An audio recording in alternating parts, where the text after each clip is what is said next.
Hi there, it's Claude Larson. I'm in my studio, and today I'm just going to talk a little bit about color palettes. And, a lot of us, we have our favorite colors, things that we really like, and colors that are maybe less our favorites. Some people are really into like black, white neutrals. Some people are, they like all the colors all over the place. They don't really have a contained color palette. And I'm just going to talk a little bit because a lot of times we talk about like complementary colors, so green and red, yellow and purple, blue and orange. And these can be very exciting colors. And if you think about a lot of sports teams, that's going to be what their team colors are, right? Purple and yellow. I feel like the Vikings maybe, blue and orange, the Mets come to mind. So a complementary color palette can really bring excitement into a piece. But what I want to talk about today is the split complementary. So it's this orange shape right here. So if I pick red, its complement is green, but if it has a split complement, it's what's on either side of green. So a blue green, kind of an aqua, and a yellow green, more into the like limes and chartreuse family.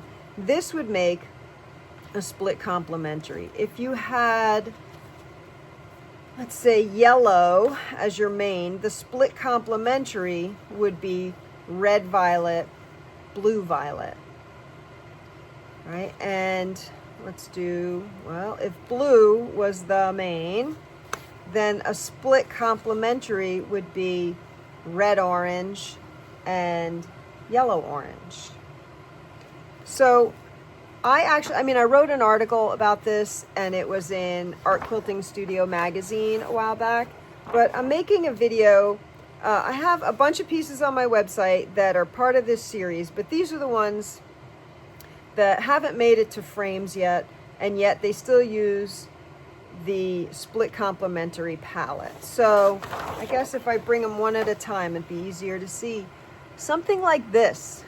It's got a busy area, it's got a quiet area, but you can see it's got the yellow greens, it's got the blue greens, this is not a true blue, and it's got the red, right? Accented with little red accents and red stitching and things like that.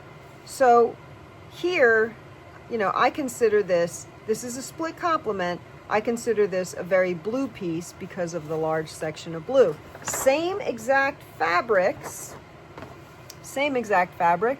right? I highlighted the yellow green, but notice, it really does make a nice contrast. It makes an exciting piece. It's not true red and exact true green.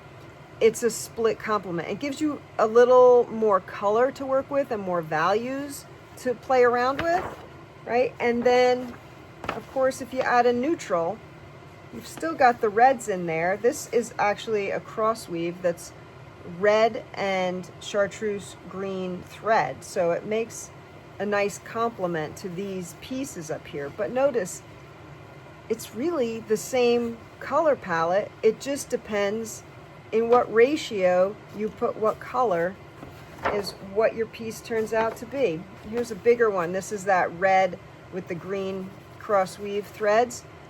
It ties in with the warm greens, the yellow greens, and it ties in with the red.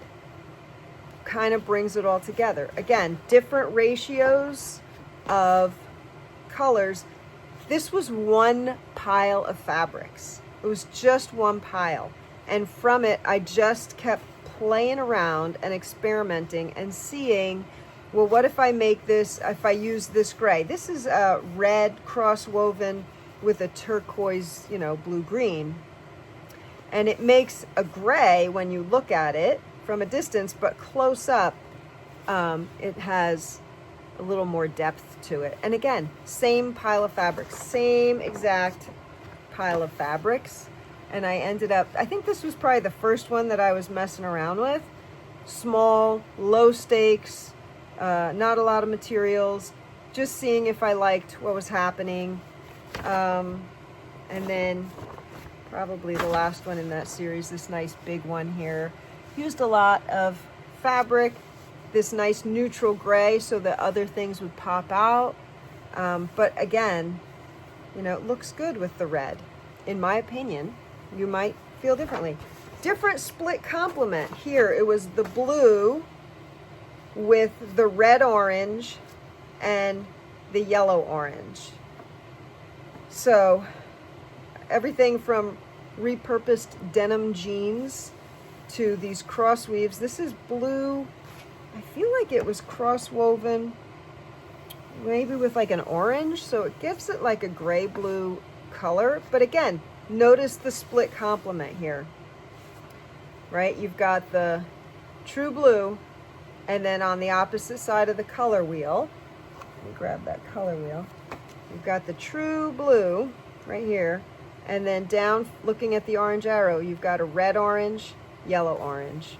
So it still makes an exciting color combination. It doesn't have to be directly across. And again, just playing around with it. Well, what if I used more red orange and the blue became more of the accent color? It's still a split complementary color pattern. What if I used the yellow orange as the, you know, larger area, but then true blues, red oranges, right? Each piece, I mean, I think there was value in exploring each piece. Oh, let me get this one from the bottom to put up top. Right, so there, I mean, that's a pretty red orange. That's a pretty bold color right there. It's almost a triad, except it's not, it's the true blue. It's not a true yellow, right? It's not a true red. These are red orange. These are yellow orange. So you end up with the split complement. And then one final set that I'll show you. So this, I guess the main color was, main color was orange, perhaps? Yeah, orange. And then in the split complement, there was blue violet, right? So not a true purple, leaning more into the cool blues, and a turquoise blue green, right? Here's your split complement, these two against the orange. So you notice the turquoise and the orange, these are not true blues, okay, as we're doing this. And just a couple more I'll show you so you get the idea. The split complementary palette, the purple, the turquoise, across from the true orange. So here's a nice true orange versus the red oranges and yellow oranges of the other one, right? And then you end up, I think, with a pretty interesting color palette to work with. If you use mostly the violet, notice how brightly the yellow orange and true orange pop, right? Even the turquoise against this, when you put those together, right? Get a really nice combination. Last two, quick one. Here we go. Mostly the yellow orange with some bluish purples that lean into the blue family, and turquoise. Right? Neither of these are true blue. They're on either side of a blue. Last one. There we go. I even found some iridescent glass beads to add to this one, so it adds even a little more interest to it. But the purple, and then the ones on either side. Something to think about when you're choosing color palettes. I highly recommend getting, this is, what is this? Point and Match Rainbow Color Selector. What I like about it, it has different values. So this is, you know, a true blue. It's got everything from navy to like baby blue, and it gives you 7 values going along, which is helpful because having a variety of values within the color can really add interest to your artwork, to anything that you create. And it even makes your dinner plate more interesting if you have, you know, if you had like scrambled eggs with corn on the cob and yellow sauteed peppers. It's not as inviting as if you maybe had like green beans and then you had some beets or something more colorful. Maybe if you don't like beets, something else in that family, some nice slices of tomatoes, right? And just mixing up the color palette. But I do recommend, you know, not being a slave to a color wheel, because I think, no, there aren't two colors that don't go together. Somebody told me like orange and pink don't go together, and then I made an entire series that had like orange and pink in them, and I love them. So anyway, when you're thinking about color, I'm going to recommend the Split Complementary if you want work that is bold without being overly loud.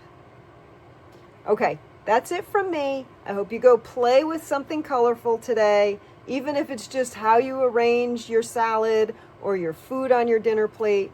Go have fun with color, and I'll see you soon. Bye.